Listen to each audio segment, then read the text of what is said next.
it's my pleasure to bring to you another episode of Business This Week on Independent Television. I'm Blessing AJ, and thank you for joining me. Okay, we'll bring you Business Roundup and of course talking business. All before we get into Business Roundup, a sneak peek into what we're looking at and talking business. So first we'll talk about subsidy removal reversal, the implication of the 2022 budget, and of course the Petroleum Industry Act. We'll also look at the outcome of the CBN Monetary Policy Committee meeting that just ended in January, last week of January, entering into February. So before we get into all of this juicy, very, very interesting discussions, let's bring you a round of business activities for the week.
Good afternoon. Thank you for joining me on Business This Week on ITV. I am Blessing AG. Apologize for coming behind schedule and, of course, those technical hitch.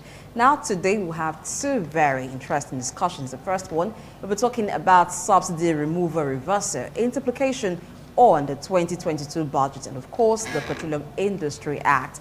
We'll also look at the outcome of the just concluded CBN Monetary Policy Committee meeting. But that will be when we bring you, after we bring you a roundup of business activities for the week. Please stay.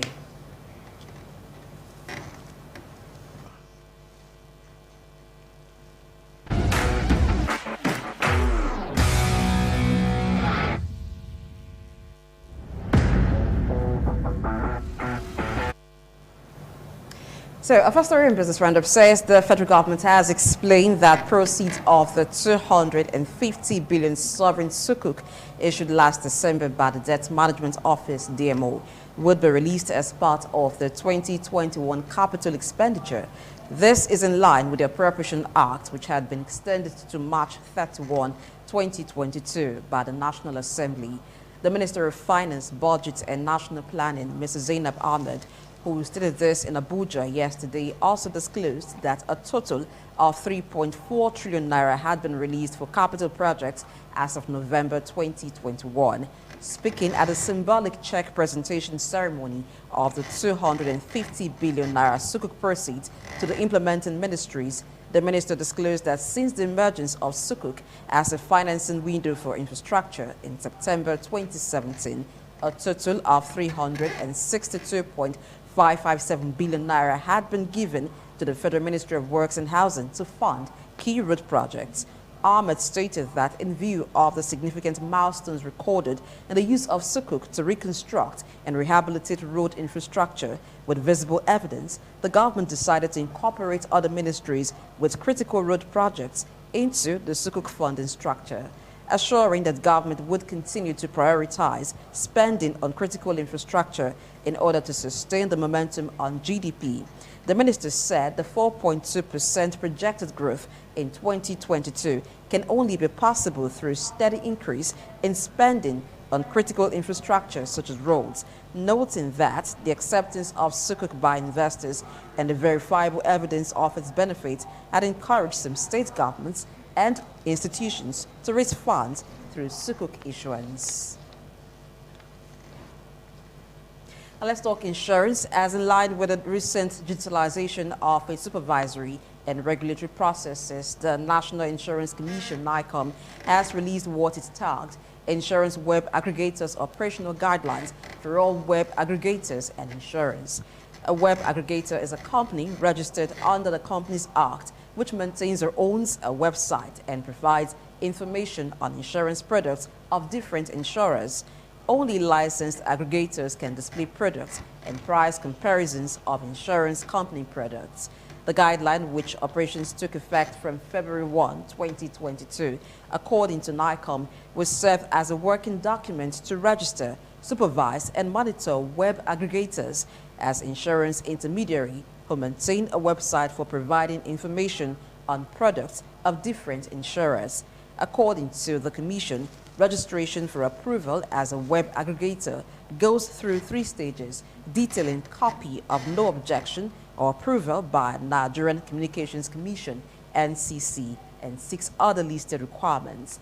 NICOM said Stage 2 of the process lists organizational charts showing functional responsibilities, board resolution to commence a web aggregator operation, and 12 other requirements, including professional indemnity cover of not less than 20 million naira.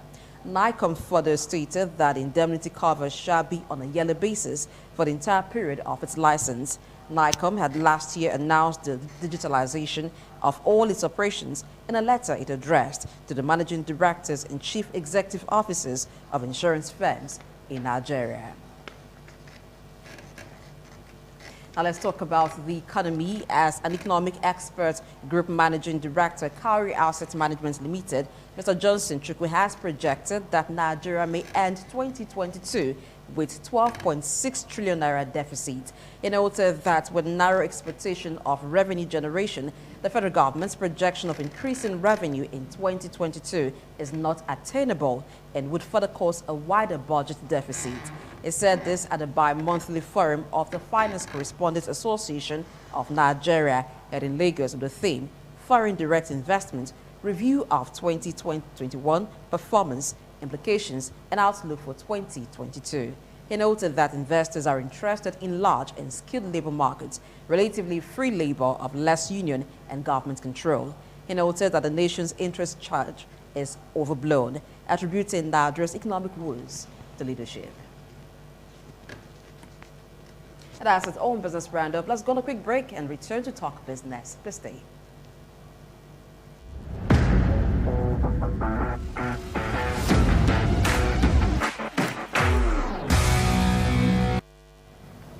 Thank you for staying with us on Talking Business. I have Dr. Saze Iwa in the studio to discuss with me today. Welcome to the show. It's a pleasure being here. Yeah, Thanks for having me. It's a pleasure hosting you as well. Welcome. Okay, now let's talk about the removal of subsidy reversal. Now, the government had said in 2021 that in 2022, it was supposed to take effect in the first quarter of this year, subsidy will be removed. And due to the pressure mounted by Nigeria Labour Congress, NLC, to embark on a strike on January 27, the government bowed to that pressure and rescinded its decision to implement the removal of subsidies. So there's a reversal of that. Now, ordinarily, what is that news to you, the reversal of subsidy removal?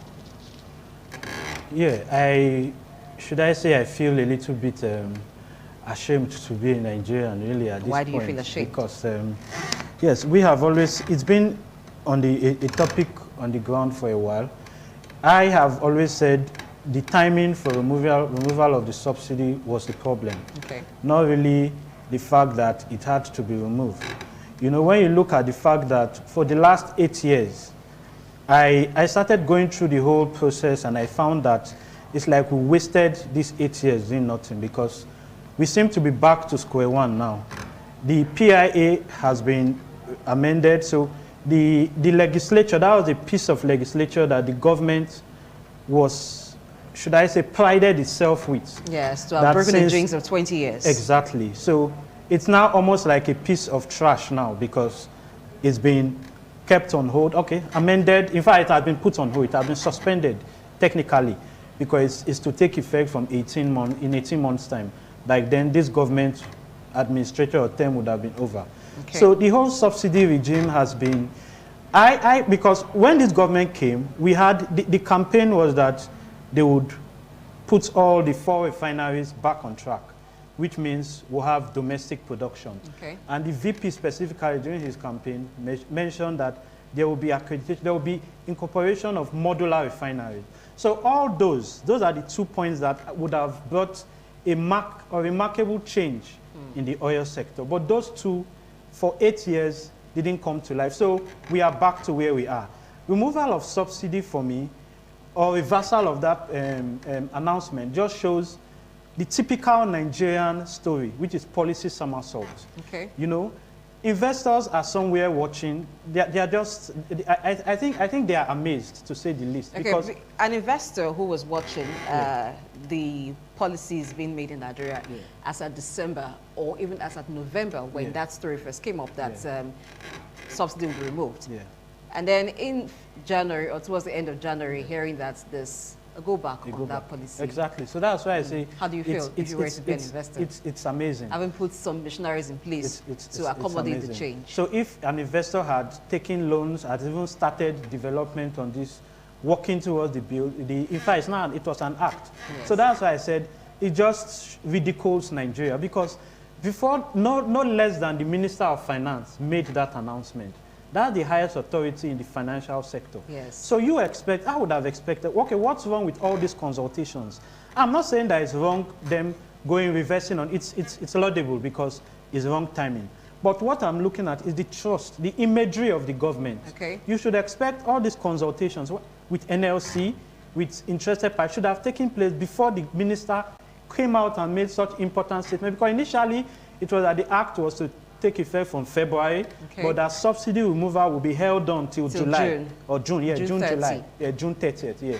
So that now was the point. But now, it's now like the act as a whole has been suspended. And the reasons were that there's work on the refinery, the Port Harcourt refinery, that even if it won't be producing at full capacity, so that it starts producing, that Dangote refinery is coming up in September, and CNG, which is alternative to fuel for our cars, will be coming in March. Those are measures. Those are measures to manage the current regime of we having to import fuel. Exactly. Before the deregulation of the sector. Yeah, first, let's look at the implications on both the budgets and then the PIA. On the budgets, they made provision for subsidy payments until June 30, 2022. But the NLC, with the pressure they've mounted, it seemed like it will not end in 2022, and so they say it has to be extended to an indefinite period. So that means that the 2022 budget will have to be amended. Amending the 2022 budget, what would be the hurdles and, of course, the backlash on Nigeria? Yeah, they are not. I don't see any hurdle, because the National Assembly that we have now is, in quotes, a supportive National Assembly, without using any derogatory terms. So it would go. But what are the implications? Answering your question very straight. NNPC has said that it would need 3 trillion addition for subsidy. And we're asking questions. 2022. Yeah, just for 2022. We're asking questions that why? If the initial amount was 1.5 trillion, that was what was used last year. So what has changed? And the minister said NNPC has now given a new daily consumption of fuel. So I think it's now 68 million from the 38 which we have been hearing.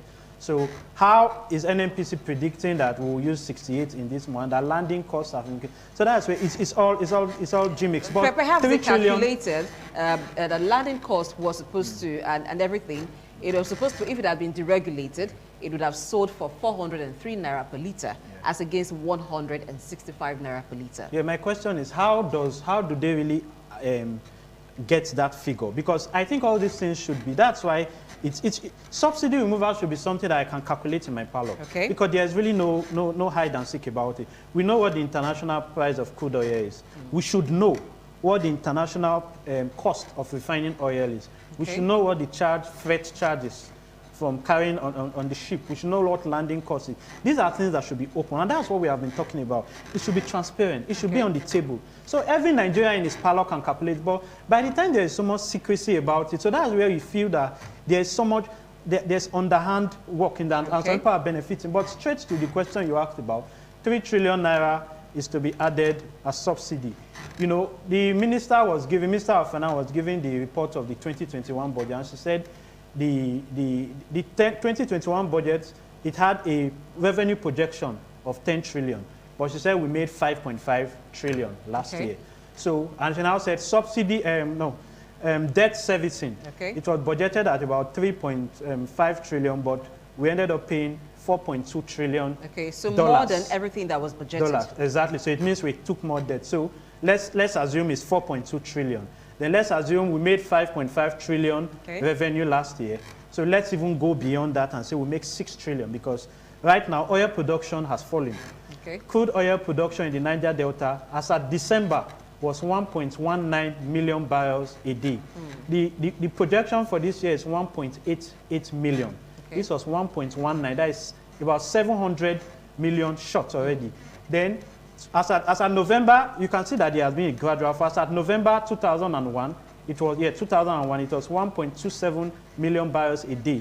As at October, it was 1.35 million barrels. As at September, it was 1.45 million. So 1.45 to 1.35, 1.27 is 1.19 million barrels now deep. So, and that's where that's where the PIA, that's what the PIA was supposed to address, the restiveness in the Niger Delta. So we see that crude oil production is falling. So our revenue projection, even, I don't see us hitting that 5.5 trillion of last year. So that's it. So if we even make 6 trillion revenue, then you have 3 trillion subsidy. 6 trillion revenue minus 6 trillion subsidy, that's 3 trillion. Then debt servicing was 4.2 trillion last year. So that's 3 trillion minus 4.2. Definitely it can be less. So it would be more. Assuming it's same. Exactly. So even if it's same, 3 trillion minus 4.2 trillion, we already have a deficit. Government salaries, federal government salaries. The minister, in giving her briefing, said they pay 321 billion monthly for federal workers, just federal workers. So 12 months, 321 billion times 12 gives you about 3.8 trillion. So that's added to the minus 1.2 trillion. So you have salaries there. So what does that mean? It means just like the report, when you were giving your report, what the economy says, 12 trillion. I think it's even going to be more. That's even been nice. Because I remember our budget is pegged at 16 trillion. When it went to the National House of Assembly, they reviewed it upward to 17 trillion. So it means that deficit, we already have a deficit of minus 3 trillion from our calculations. So we have 17 trillion. So it means we would borrow as much as 15 trillion this year. And the minister did not hide from it. She alluded to it when pressmen asked her, and she said, they asked, where do you intend getting this 3 trillion? And she said, there are some accounting balancing that has to be done between NNPC and the federal government, where they will pay, they are owing them some money. But we know the larger, as she said, most of it will be gotten from debts. So we are going to add to our debt. So that's the implication that it's going to have on the budget. So ultimately, it will also increase debt servicing. So when you add to your debt servicing will also increase. Debt servicing will increase, our debts will increase. Then on the PIA, you know, the PIA was supposed to address so many issues. For one, it was supposed to make a provision for the regulation of all petroleum products. Yeah, that's the key issue. That was the major issue. And I think that's the major issue, that's the main reason why it has been suspended. Yeah, because that was the main cause of the PIA. So it means that the PIA was to address the Niger Delta issue. You know, even if they were not happy with the 3% host community, but at least it was to pacify them. Why an amendment? In fact, an amendment has been sent already to increase it. So that means that they have been robbed of restiveness. So the restiveness we expect it to continue this year. Then it also so that investment. There are supposed to be investment opportunities from these companies that we're expecting, especially foreign companies. So it has robbed Nigerians of employment because we expected new investments in the sector, employment, of yes, employment and other very important things that the PIA that was contained in the PIA. Exactly. So we have been taking backwards like 3 or 4 steps. So I am worried because it's not giving a good signal. Policy somersault has always been the problems that we have had in the country. Yeah. And it doesn't make outsiders, it doesn't make investors, it doesn't make cause for trust in the government from even we Nigerians. So I think this is the last chance that we have right now to put our house in order. Because it's not just about suspending the PIA for 18 months. You know, in Nigeria, we have this problem. We lock borders and say, okay, we just sit down. I think this is the last and very last chance that we have now to bring sanity and let us, for once, enjoy the benefits of oil. Because right now, we discussed the last time on this program that there are de-investments from the global oil sector. Because there's a projection that by 2030, we would now be very less reliant. The global economy will be less reliant on oil. So, but we see that, so that means that there's reduction in supply of oil now, investors in the sector. Okay, now, taking it from there, the investments in the global oil sector, and then the measures being put by the federal government to cushion the effect of the current regime where we still rely on importation of fuel, and the petroleum sector is not deregulated. One of it is to make sure that the refineries are working and maybe find a way of having another refinery, and then the auto gas thing. We talked about this some time ago, moving in an opposite direction from where the world is moving. What does that leave us at the end of the day? But there has to be a transition. I get it, because the world is moving away. But we need revenue right now to move. Just like what Dubai did with their oil. They are now a tourism center, so they are very less reliant on. So most times these natural resources, gold and so on, are supposed to be transitional resources for you to get the funds to invest in other sectors like ICT and so on. Are we even looking at the mining of the other mineral resources? Yes. It seems like the only concentration is oil. But so we also have other deposits. Exactly. So that's my worry.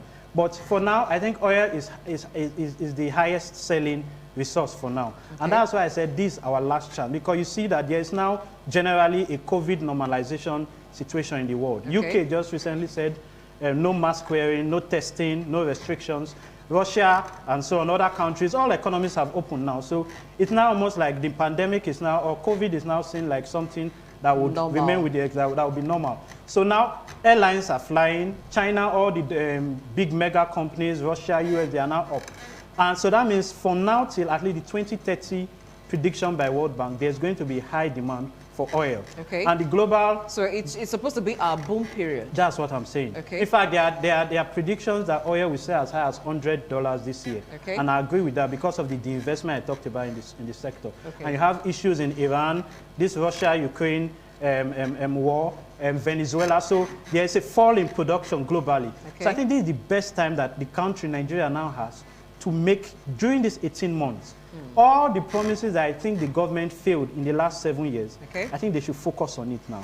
Our refineries should work. It's possible for government to run refineries. I hear most people say, no, government are bad on, but I think we are making government almost look like spoiled brats, you know. A child can't do anything drives, right. Exactly. A child drives your car, hits it at the museum wall, very good. Then the next day, you say, I'll give him another car. You know he has a problem with this one. We've taken power has left, communication has left. What else is government doing? So I think they can run these 4 refineries. Aramco, Saudi Arabia has 98.5%, the government in Aramco. Aramco has 5 refineries functional in Saudi Arabia. So we can run them. Just if we decide, that's why I say this is the last, I don't know how to put it enough, that this is the last time for just the way they have Saudi Aramco, we have NNPC. Exactly. Would that be the first place to start? Yeah, they are the ones who are supposed to be in charge of these 4 refineries. So NNPC is government.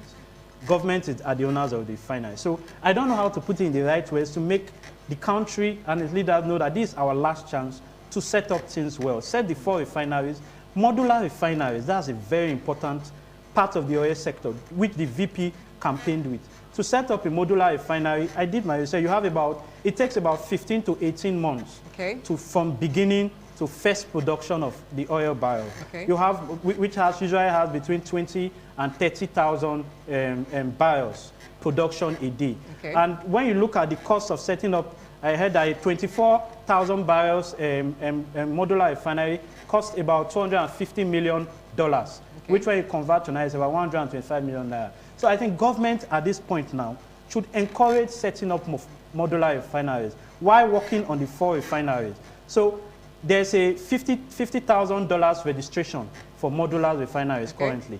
We would expect government to completely wipe that away, not even reduce it. At least to encourage other exactly investors. At the beginning, so that you have something like this free zones that we talked about the last time. So you set up in every oil producing state a free zone where you have modular refineries, remove this initial $50,000 registration. So modular refinery, like University of Benin, for example, they are cooperative society, University of Benin. So in probably a local government, you can have UBTA, Trinidad, merge together, refinery cooperative societies and set up a modular refinery, probably in a local government. Another probably at Ikpobahi local government. Probably another at Ego local, Oredo local government. So that you have, if you have 20,000 barrels production modular refineries in each local government, probably 20,000 in 18 local government, that's close to about 200 barrels in Edo State only. So when you have that in most of the oil producing states, you have already solved a very huge portion of local production. Yes. And that has to do with government. And it also takes away the problem of having to carry petroleum products from one state to another. So it solves a local problem. Okay. So, and that will only be done by setting up free zones, give lands free, give tax holidays, give grants, which they would pay back, so that we solve that. While the government refinery sets up, so that between now and the 2030 projection by the World Bank, we would have made enough, taking advantage of this fall in supply, fall in interest in the oil sector, so that we'll make enough money and transit to other sectors of the economy. So that is where I think government has to take advantage of that, because if we don't, I really don't think that the world is going to wait for us. People are looking at alternative sources of energy right now. Global, we have the CNG. Even the government talking about CNG. This is like the third or fourth. In 2016, when NLC had this altercation with government, the Minister of Petroleum Resources promised that $260 million will be committed to the CNG project, so that we will have as many as 1 million cars in the next 4 years. These 5 years, and I don't think there's any car running on CNG yet. So that's why I said we need to come to fiscal honesty right now. The government has to be honest about setting up. But having that conversion, it's expensive. Yeah, it's expensive. Is it something that is worth doing? Is it a venture worth going into? Yeah, I think they said the cost for each car is about 30,000 naira. Okay. So when you look at the fact that the reason is because we have a very high deposit of gas. Okay. You know, we are the second highest in the entire world, just behind, I think, Russia. So that and so it would mean that it's a cheaper source for us. So it's just about creating alternatives. It's cheaper for now because the demand, high demand has not been placed on it. I'll give you the example of domestic gas. At the point where not many persons were using domestic gas, it was quite easy for you to just go into any gas station and have your cylinder filled and then you go home. It was even very cheap. At the time a lot of persons began to use gas, we saw what happened in 2021 with gas. Do you see that happening with gas for automobiles? Yeah, but at least in the meantime, before that rush comes, and what it's just about is providing an energy mix, so that it removes the reliance, and that's where the problem is. It's because of the heavy reliance on fuel.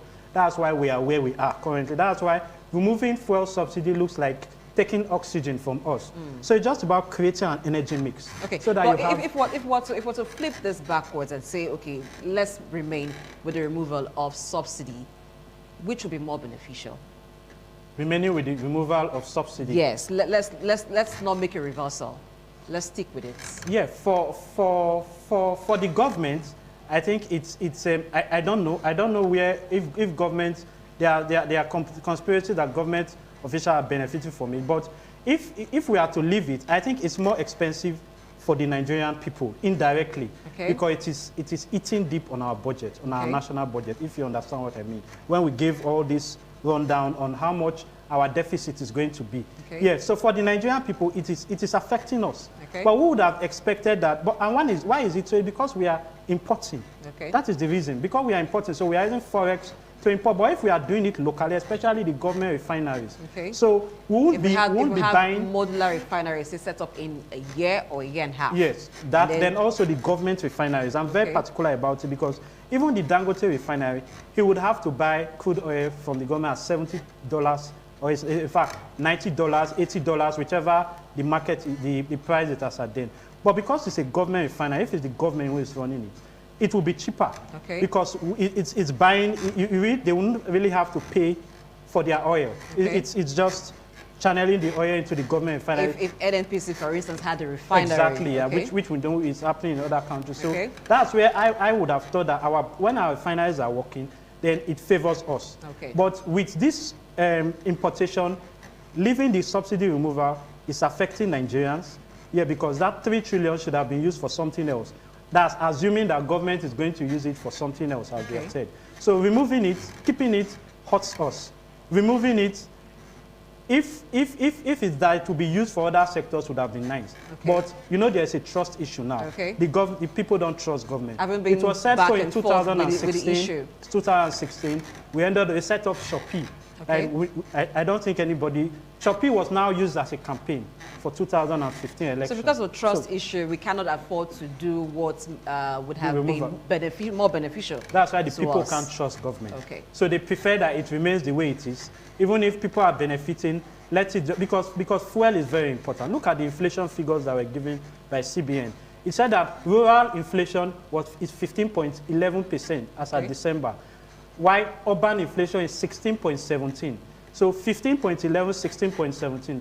What makes up this difference? Of course, it's transportation of food from the farm gates which are in the rural areas to the urban centers, logistics, transportation. Okay. You know, diesel has already been deregulated, and most of these foods come from the north. So you have, most of them are already expensive, but because of local, like plantain, yam, that still comes from our villages, Igobazwan and so on. So that's where the fuel would have affected, and that's why you have that difference in 15.11 and 16.17, bringing it from the villages, roadblocks on the road, vehicles spare parts, because most times these vehicles spoil. So it shows that fuel removal would have further widened that rural inflation and urban inflation. So for now, it's the best thing to do. I campaign for it.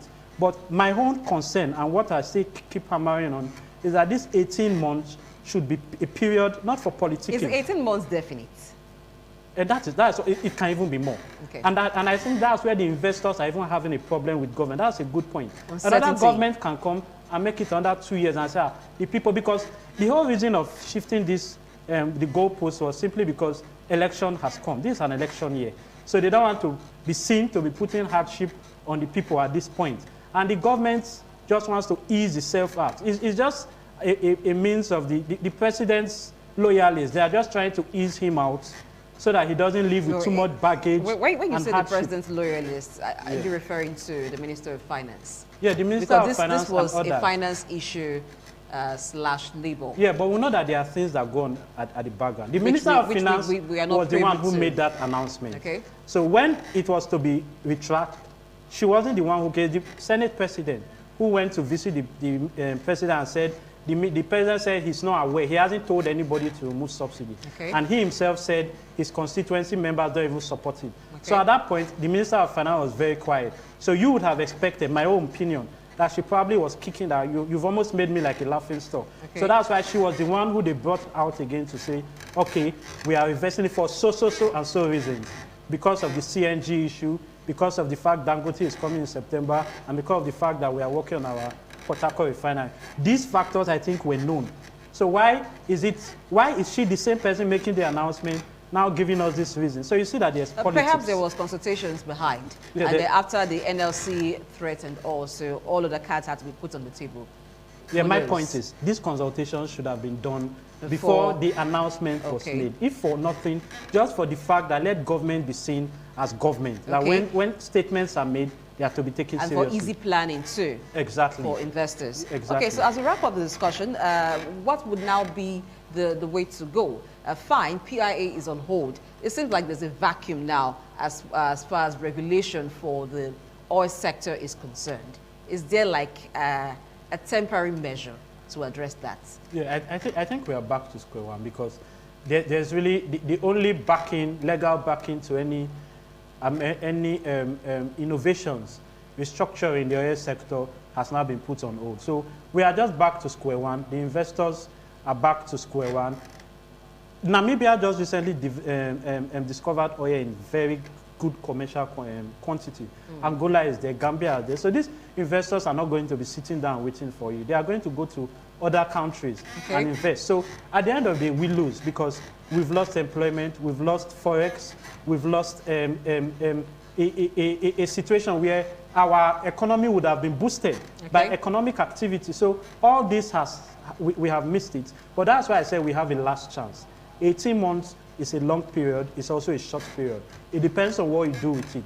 So 18 months, as I said, our government refineries, the modular refineries, create incentives for them so that we ramp up domestic production. So that our forex we use for supply is safe, because we are exporting jobs. This crude oil we are taking abroad, being refined in Switzerland, small countries that don't even have oil, that are small. The population of Switzerland is not as much as Edo State or Lagos.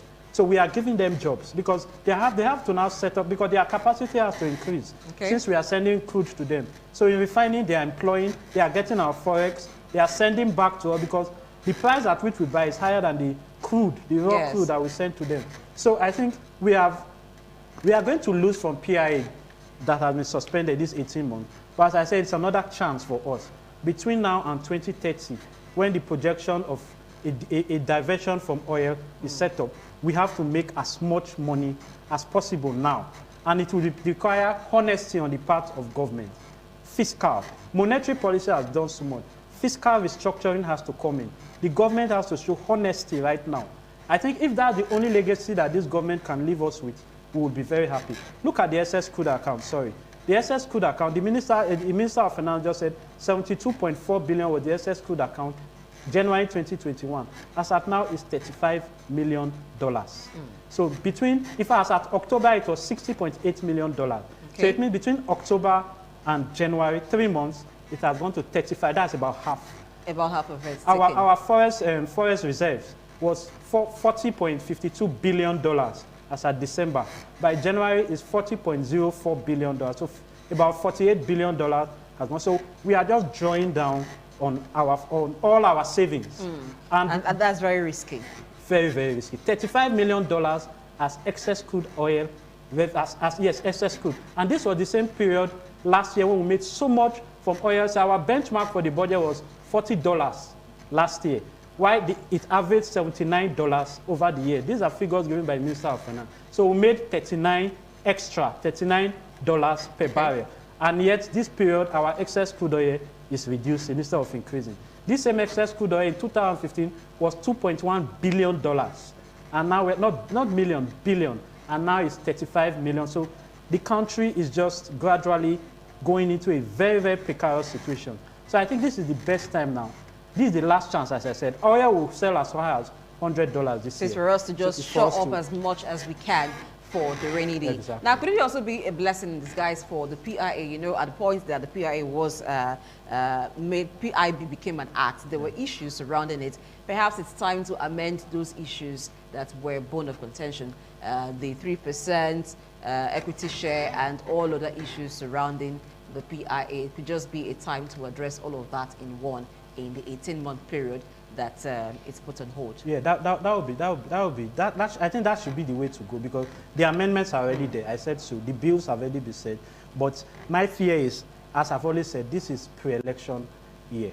Most of the activity is going to take place this year. Next year is just the actual voting, the re-election. And you know, in LDCs, less developed countries, election years are most years when there's really nothing in terms of governance. But that's just my opinion.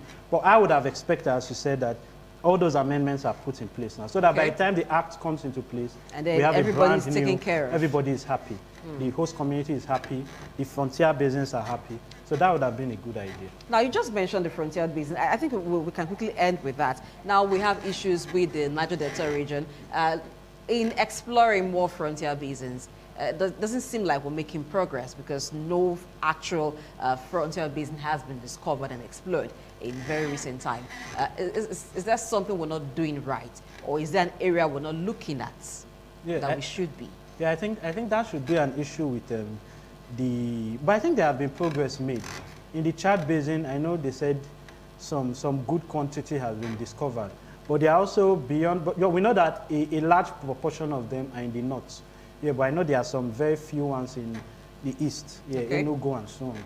So I don't know how much progress has been made, but from the news we've been hearing, I think there's some progress. Just that what the PIA was supposed to do was to increase the amount of income which those oil companies dedicate to exploration in those areas.